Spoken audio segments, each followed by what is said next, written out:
The call ended, the screen went black, and suddenly I didn't have a job anymore.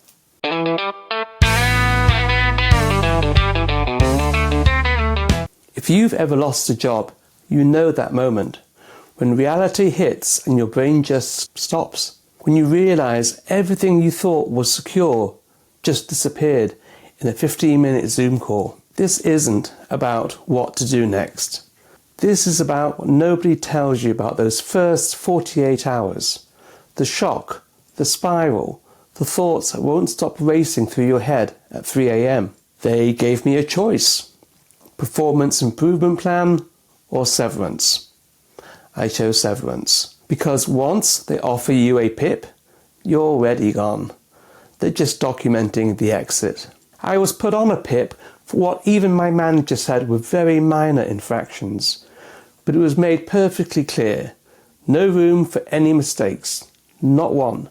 No further training. The writing was on the wall. Maybe your experience was different. Maybe you had to clear your desk while everyone watched. Maybe HR walked you out. Maybe you saw it coming.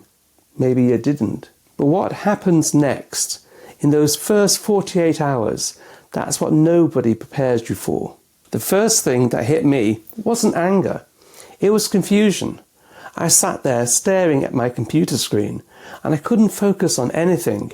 My brain was jumping from thought to thought, like it was broken. No regular paycheck, healthcare ending, Cobra costs. How do I tell my wife? How do I tell my friends and family? What do I even say? Maybe you've been there too. That moment when the ground disappears from under your feet and you realise how much of your identity was tied to that job. How much of your security was just gone. The work had been literally removed from under my feet, and I had no idea what to do next. Research on job loss shows it triggers the same stress response as grief. Your brain processes it like a death, because in a way it is. The death of a routine, identity, financial security.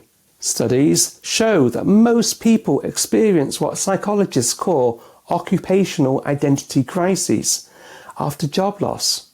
You're not just unemployed, you don't know who you are anymore. I'd worked from home for 11 years. I lived in the country where there was no work. The questions wouldn't stop. Do I look for another job? Do I move back to the city? Do I move to Florida full time? How do I pay the bills? Every practical question led to 10 more. Every solution created new problems. If you've lost a job and you know about the 3 a.m. thoughts, when your brain won't shut off and every worry feels catastrophic, maybe you're lying there right now, calculating how long your savings will last. Maybe you're wondering if you're too old to start over. Maybe you're scared to tell people because saying it out loud makes it real. The what-ifs become endless. What if I can't find another job? What if I have to take something that pays less? What if this is the beginning of the end of my career? That feeling of despair isn't weakness, it's human. Your entire life structure just collapsed. Of course you feel lost. The Bureau of Labour Statistics shows that people over 50 face longer unemployment periods, an average of 35 weeks versus 20 weeks for younger workers. Your fear about age discrimination, it's not paranoia, it's reality. Healthcare costs through Cobra can run $1,500 to $2,500 per month. I remember staring at those numbers and feeling physically sick. This wasn't theoretical anymore, this was my life. The savings you thought would last 6 months, it might last 3 if you want to stay insured. And the job market? It's brutal. Ageism is real. Overqualified is code for too expensive. You know this. You've seen it happen to others. Now it's happening to you. These aren't irrational fears. They're legitimate concerns based on real data. But here's what I didn't expect. In those 48 hours of panic, something else happened. I'd been working on a YouTube channel for 7 months. just a side project, nothing serious. Suddenly, it didn't feel like a side project anymore. It felt like a lifeline.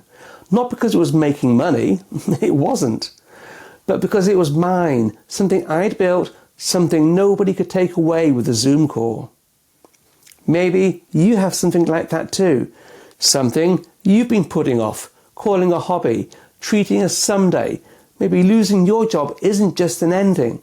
Maybe it's permission to try something you've been too scared to attempt. I decided to bet on myself instead of betting on another employer. 7 months later, that YouTube channel became my full-time income. Those first 48 hours were hell. The shock, the fear, the endless questions, they're all real. They're all valid. And if you're in them right now, you're not alone. But somewhere in that chaos, there might be something else. A door you didn't know was there. A path you were too busy to see. The job loss isn't the end of your story. It might just be the beginning of a different one. Sometimes the worst thing that happens to you becomes the best thing that ever happened to you. You just can't see it in the first 48 hours. Cheers. Empower over 50 now. Stand up tall and take your bow. Feel the rhythm, feel the power. This is your triumphant hour.